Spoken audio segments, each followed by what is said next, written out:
Welcome viewers. आजकल एक बार फिर एमक्यूएम लंदन बल्कि असली एमक्यूएम की बातगत सुनाई दे रही है और रातों रात हमने देखा कि मुख्तलिफ मकामात पर मुख्तलिफ इलाकों में एमक्यूएम लंदन की वॉल चेकिंग और झंडे बैनर जो है वो लगना शुरू हो गए हैं। इस पर बात करते हैं। हमारे साथ मौजूद है सीनियर साफी सुहेल शब्बीर और जिनकी काफी नजर है एमक्यूएम और खास तौर पर कराची और अर्बन सिंध की सियासत पर।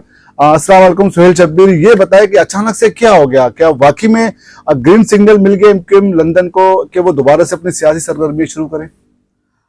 सबसे पहले तो वालेकुम अस्सलाम। और मैं आपको बताऊं कि green signal, red signal, yellow signal है, कभी रेड हो जाते हैं, कभी ग्रीन, कभी रेड। लेकिन चीजें बहुत तेजी से तब्दील हो रही हैं और हमने देखा कि बकरीद जो अभी गुजरी है, ईद उल अज़हा, उससे एक हफ्ता पहले से एक मुहिम शुरू हुई कि कराची में जो है वो एक बार फिर एमक्यूएम लंदन एंट्री मार रही है। और उसी तनाजुर में हमने देखा कि मुख्तलिफ इलाकों में, जिसमें खुसूसन Malir, A V area, lines area, Shah Faisal colony, even new Karachi, मतलब मुख्तलिफ इलाके इसमें शामिल है। यहाँ पर एमक्यूएम के पुराने इलाके थे, ज्यादातर मजबूत गढ़ समझे जाते थे। यहाँ पर जो है वो वॉल चॉकिंग हुई। फिर वॉल चॉकिंग के साथ साथ सबसे अहम चीज इसमें जो है वो अल्ताफ हुसैन के पोस्टर्स लगाए गए। अच्छा, वो पोस्टर्स वो नहीं है कि इंसान हाथ से बना के लगा दे या कहीं से कर दे, वो बाकायदा तौर पर प्रिंट हुए पोस्टर्स हैं। और हैदराबाद में भी इसी तरह लगाए, मीरपुर खास में भी इसी तरह लगाए, टंडोआदम, टंडोला यार में इसी तरह जो है वो तमाम ये बैनर्स लगाए गए हैं। तो अभी उससे जो है ना वो हुआ कि शायद। अच्छा सुहेल, इसमें बताइएगा कि ये ज़ाहिर ओवरनाइट तो ये काम नहीं हुआ होगा, इसके लिए काफी डेफिनेटली, लेकिन ये बैनर झंडे लगाने वाले कौन थे, कहां से आए थे? इनके खिलाफ तो काफी क्रैकडाउन, तो ऑपरेशन, तो कार्रवाई होगी, दोबारा से ही लोग सामने आ गए, एक्टिव हो गए। ये कौन लोग? यार देखिए, इसमें एक चीज जो है ना वो समझने की जरूरत है। पहले क्योंकि हम इस कराची शहर में सहाफत करते रहे, पहले अगर एक चौकिंग होती थी ना तो रातों रात उस इलाके का मुहासरा भी हो जाता था और जो वहां के चीदा लोग होते थे उनको उठा लिया जाता था, पूछगछ होती थी, वो चौकिंग भी पुलिस आके मिटा के चली जाती थी। अभी मैं लाइन्स एरिया से गुजर रहा था और जो कॉरिडोर बना हुआ है लाइन्स एरिया वाला, वहां में देखता रहा था दीवारों के ऊपर जो है वो बाकायदा चौकिंग अभी तक मौजूद है। इसका मतलब है कि अब कोई मिटाने नहीं आ रहा, कोई उठाने नहीं आ रहा। तो अब बैकडोर पे क्या चीजें चल रही हैं, इसमें मैं एक और चीज बताऊं आपको कि देखिए, पोस्टर्स, बैनर्स, ये सब तो इंसान कहीं ना कहीं तैयार करा लेता है। अभी जो ईद उल अज़हा पर एमक्यूएम लंदन के लोगों ने गोश्त तकसीम किया है, जो कुर्बानी का गोश्त है वो तकसीम किया है, वो जिस शॉपरों में तकसीम किया गया है उस शॉपर के ऊपर अल्ताफ हुसैन की तस्वीरें लगी हुई है, बनी हुई है। तो इसका मतलब है कि वो जो शॉपर है, वो शॉपिंग बैग है, वो कहीं ना कहीं प्रिंट हुए हैं। तो इतनी एक्सेस दे दी गई है या दानिस्ता तौर पर दी गई है, शायद वो एक पॉलिसी की। अब ये तो वक्त बताएगा। लेकिन जो हालात और वाकयात के तनाजुर में मैं आपको अभी आज के दिन तक की पोजीशन बता रहा हूं कि अभी तक इदारों के अंदर से कोई पॉलिसी नहीं आई है उनकी कि उनको रिलीफ देना है या उनको रिलीफ दिया जा रहा है।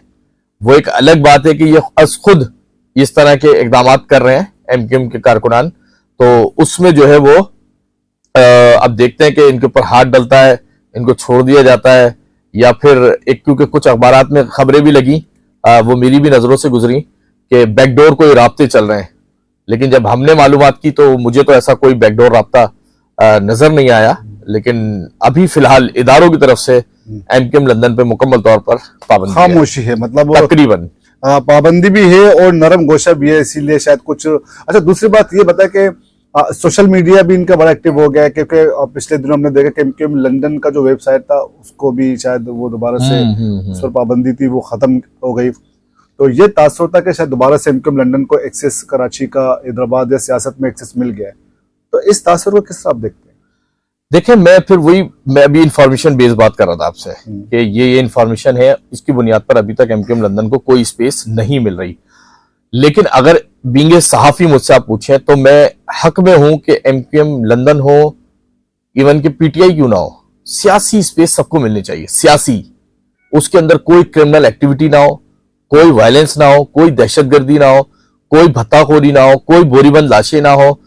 इवन के जो इमरान खान करता है हमारे इदारों के खिलाफ जो है वो महाज खड़ा करते हैं, वो ना हो। पॉलिटिकली आप करें, आप गवर्नमेंट को क्रिटिसाइज करें, गवर्नमेंट की चीजों को निकाल के बाहर लाएं, तो इस तरह की जो है वो इजाजत तकरीबन सबको होनी चाहिए। अब वो क्यों नहीं है, क्या नहीं है, वो इदारे बेहतर जानते होंगे कि उसके पीछे क्या मुहर्रिकात हैं, उनके पास क्या इंफॉर्मेशन है, वो हमसे ज्यादा बेहतर जानते हैं। लेकिन अभी तक सूरत हाल अभी वाजे नहीं है, और इलेक्शन क्योंकि करीब आ रहा है और आवाज चल रही है कि 11 से 13 अगस्त के दरमियान में असेंबलियां जो है वो डिसॉल्व हो जाएंगी। तो उससे पहले पहले क्या होगा क्या नहीं होगा, और क्योंकि कुछ इत्तलात ये भी चल रही है कि नवाज शरीफ साहब के आने की वापसी है, तो नवाज शरीफ साहब की वापसी होगी तो उसके तनाजुर में एमक्यूएम लंदन वाले बहुत ज्यादा पुरुमीद हैं। मैं आपको ये बड़ी अहम बात बता रहा हूं, ये तो बहुत बड़ी खबर होगी। हाँ, कि एमक्यूएम लंदन वाले ज्यादा पुरुमीद इसलिए है कि अगर नवाज शरीफ वापस आते हैं तो अल्ताफ हुसैन को स्पेस मिलेगी। अल्ताफ हुसैन को स्पेस इसलिए भी मिलेगी क्योंकि नवाज शरीफ पीपल्स पार्टी के ऊपर पूरा पूरा भरोसा कभी भी नहीं करते, और पॉलिटिकल आदमी करना भी नहीं चाहिए क्योंकि उनको पता है पुराना माजी कैसा रहा है सबका, पुराना बड़ा तजुर्बा। तो वो उसके लिए एमक्यूएम लंदन को या अल्ताफ हुसैन जैसी एक जमात को दोबारा से मुनज़्ज़म करने के लिए हो सकता है कि नवाज शरीफ थोड़ा रिलीफ भी दें या दिलवाएं इदारों की तरफ से। तो ये एमक्यूएम लंदन वाले इस उम्मीद से हैं। पहले तो नवाज शरीफ साहब को खुद कुछ रिलीफ मिले, उसके बाद ही वो फिर अब तो काफी हद तक मिल गया उनको रिलीफ, उनके केसेस भी तकरीबन एंडिंग पोजीशन पर आ गए, और क्योंकि लंदन में दोनों रहे अल्ताफ। लेकिन सुहेल, गुज़श्ता दिनों एक ऐसी बातें या शायद सुनाई जा रही थी या सुनने में आ रही थी कि एमक्यूएम के जो साबिक रहनुमा हैं वो शायद जाके नून ज्वाइन करेंगे, और कराची में जो अर्बन सिंध में जो स्पेस एक खाली होने जा रहा है, जाहिर पीटीआई को पहले की तरह स्पेस ना मिले, तो इस वैक्यूम को फिल करने के लिए शायद पुरानी एमक्यूएम को नून के साथ कुछ इस तरह का मर्जर या अलायंस की सूरत में, यानी अब भी बिल्कुल माइनस ही हो, लेकिन हाँ, माइनस अल्ताफ हुसैन के बाद भी एक ये आवाज चल रही थी भी और है भी, अभी भी मौजूद है ये आवाज, क्योंकि जो इस्तेहकाम पाकिस्तान पार्टी बनी है उसके कुछ लोगों ने राब्ते किए हैं, जो मेरी मालूमात है और मेरी मुसद्दका मालूमात है। उसमें कुछ लोग वो हैं जो पाकिस्तान के अंदर मौजूद हैं, एमक्यूएम के साबका, और कुछ लोग वो हैं जो पाकिस्तान से बाहर मौजूद हैं। उसमें मैं चीदा चीदा कुछ नाम भी कोट कर सकता हूँ, कोई इसमें एतराज नहीं है। इसमें रजा हारून है, उससे भी राब्ते हुए हैं, इशरतुल इबाद है, तो नून में भी जा रहे थे, नून में जा नहीं रहे थे, नून वालों से राब्ते उनके अच्छे हैं, दोस्तियां उनकी अच्छी, पुराने पार्लियामेंटेरियन है, और एक अच्छा फेज है एमक्यूएम का, नो डाउट, पढ़ा लिखा साफ सुथरा फेज है, तो उनसे भी राब्ते हुए हैं इस्तेहकाम पार्टी वालों के। इशरतुल इबाद से भी राब्तों में है, वो अनीस एडवोकेट से राब्तों में है, वसीम अख्तर से राब्तों में है, और 2-3 नाम मैं नहीं बता सकता हूं क्योंकि वो अभी एमक्यूएम पाकिस्तान के अंदर मौजूद है, उनसे भी राब्तों में है। लेकिन इस्तेहकाम पाकिस्तान पार्टी जो है ना वो कराची में नहीं चल पाएगी। देखिए, कराची के डायनेमिक्स अलग हैं, कराची की सियासत अलग है। कराची की 80% सियासत जो है ना, चाहे किसी को अच्छी लगे या बुरी लगे, लसानियत की बुनियाद पर है। बिल्कुल। अभी आपने देखा होगा कि एक नया शोशा छूटा है सूबों का, कि कराची को सूबा बनाया जाए और पंजाब में 3 सूबे होने चाहिए, बलूचिस्तान में इतने सूबे होने चाहिए। तो ये सूबे नहीं बनने जा रहे, ये बेसिकली इलेक्शन का चूरन है। बिल्कुल, इलेक्शन करीब आते इस तरह के। देखे ना, बात यह है कि इलेक्शन का चूरन है। मौजूदा जो भी गवर्नमेंट है, चाहे वो नून लीग हो, पीपल्स पार्टी हो, जेयूआई हो, एमक्यूएम हो, XYZ, जितनी भी जमातों का ये अभी चूचू का मुरब्बा बना हुआ है, इनके पास किसी के पास कारकर्दगी नहीं है कि हम कारकर्दगी की बेस पर आवाम से वोट लें। तो अब इनको लोगों को नया चूरन देना है, तो वो नया चूरन सूबे हैं, लसानी बुनियादों पर कह लें, और पीपल्स पार्टी हाँ, कि एडमिनिस्ट्रेटिव यूनिट्स बनाएं, ये करें वो करें, इस तरह की बातें करके ही जाएंगे कि हम सूबा बनाएंगे, हम पावरफुल होंगे, हम यूं करेंगे। तो मैं आपको और आपके व्यूअर्स को ये बात बता दूं कि कोई सूबा नहीं बनने जा रहा, ये सिर्फ इलेक्शन की मुहिम है, और इस इलेक्शन मुहिम में बस उसी को वोट दें जो पाकिस्तान के लिए मुखलिस हो। रसूल, एक बात बताया कि अगर हमने माजी में देखा, ज़िमनी इंतखाबात के दौरान, बल्दियाती इंतखाबात के दौरान बानी एमक्यूएम ने इलेक्शंस के बाइकाट का ऐलान किया और उसके काफ़ी असरात नज़र भी आए। तो इस कमिंग इलेक्शन में इनके अगर इसी साल इलेक्शन इंतखाबात हो जाते हैं या अगले साल जो भी हो, अगर दोबारा से वही एहतजाज की या बाइकाट की कॉल आ जाए तो किस तरह देखते हैं आप उस? देखें, मैं आपको बताऊं, मैं इस बात से इत्तफाक करता हूं कि कराची में अगर बाइकआउट की कॉल की आवाज आ जाए तो कराची का वोटर नहीं निकलता, कराची का टर्नआउट बहुत कम हो जाता है। अच्छा, सिर्फ बाइकआउट से ही नहीं, कराची का वोटर नाराज है, पूरे सिस्टम से नाराज है। कराची के वोटर को कुछ नहीं मिला।